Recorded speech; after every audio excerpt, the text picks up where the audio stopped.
So I'll start by running through the ingredients. 1 cup of flaked oats, 1.5 teaspoons of salt, 1 teaspoon of sugar, 1 teaspoon of yeast, 2.5 cups or 400 grams of all-purpose flour, 2 tablespoons of olive oil, and 400 milliliters of water.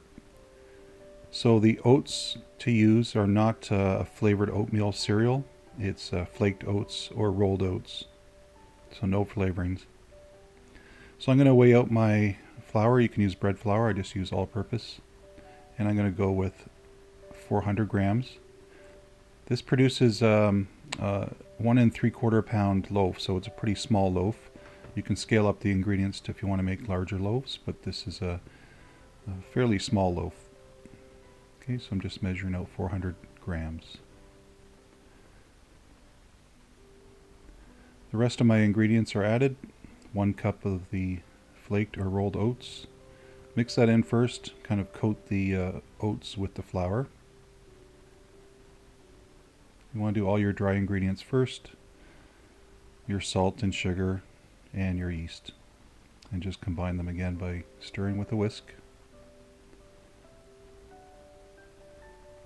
So I always mix my dry ingredients with a standard whisk, and then when I add liquid ingredients I use a Danish or dough whisk, which you see off to the side there. It does a much better job of incorporating the wet and dry ingredients. So give that a good stir. And the oil I'm using is a light olive oil. Try to pick an oil that's just a vegetable or one that doesn't have a strong flavor. That's pretty neutral. So I'm going to add my 400 milliliters of water and my oil. And I'm going to switch to my dough whisk and slowly work that in. Bring everything in from the sides. There's no machine, no mixer involved in this recipe. It's just a matter of time. So you're going to mix this all together, do a quick mix within a minute, and set it aside for anywhere from 8 to 12 hours. So the key ingredient here is time, really. You're going to let it kind of self-knead. So it's pretty easy. You just have to have the time to do it. So it's looking pretty shaggy and wet. That's fine. That's how it's supposed to look. So what I do is kind of get it into somewhat of a consistent mound. Push everything down from the sides. And that will all get worked in. It will self-knead itself over time. So at room temperature for 8 to 12 hours. You'll see later in the video I used it after 10 hours, so that seems to be a happy medium. But yeah, anywhere for at least a minimum of 8 hours. You have to let it work its magic. So all right, so we're going to cover that up. I just put the lid on. Some people will put saran wrap right over the actual dough, but I've never had a problem with just putting the lid on and setting it off to the side. So pick an area of the house that is draft free and consistent in temperature, and again you're going to let it sit covered for 8 to 12 hours. Not too hot, not too cold, just room temperature. So you want to flour a work surface.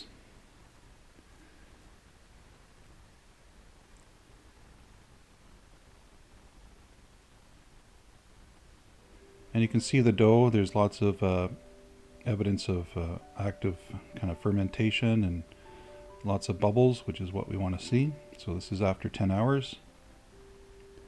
And I'm just taking it out of the bowl. So this time allows for everything to come together and for flavor development as well. That's why I like the no-knead process. It takes a little longer time-wise, but effort-wise it's about the same as if you were to use a mixer or a bread machine. So you have to give this a try. So I'm just kind of punching it down, taking the extra air out of the dough. Pretty easy to work with. You can add some flour here and there to make it a little bit easier. But again, this is a small loaf, so I'm just kind of forming it into the rough shape of a loaf. And I'm going to use a smaller loaf pan. If I'm making a larger loaf, I obviously use a larger loaf pan, but this is like I said, it produces about a 1.75 pound loaf. So we're going to put it in our small pan. and give it a good shake, kind of let it settle in.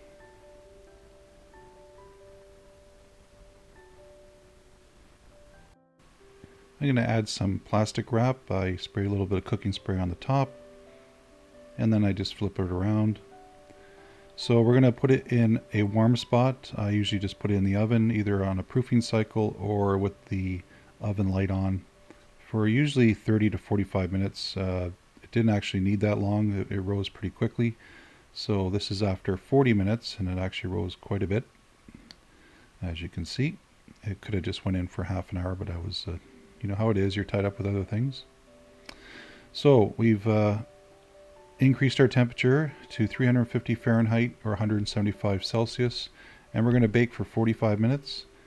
So you want to check it after 40 minutes just to see how it's doing, but generally that's a good time for this size loaf. And obviously you can tap the bottom just to make sure that it's done throughout. So this is what it looks like. Very nice flavor, slight nuttiness, I guess, but fairly neutral flavor. So not strong at all in terms of flavor. So a nice fluffy loaf. And here I'm just weighing it out and showing you what it actually comes out to when it's done. So yeah, about 1.75 pounds. I'm going to give it a few slices. I could have waited a little longer, but I just wanted to show you the inside here.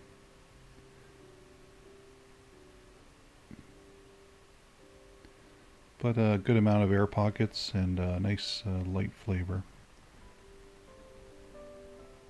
No crunch really at all of the oats, but add your favorite topping and enjoy it. So I encourage you to try this recipe. No knead is a good method for if you have the time, either overnight or during the day. So thanks for watching. Please subscribe, and we'll see you in the next video. Thank you.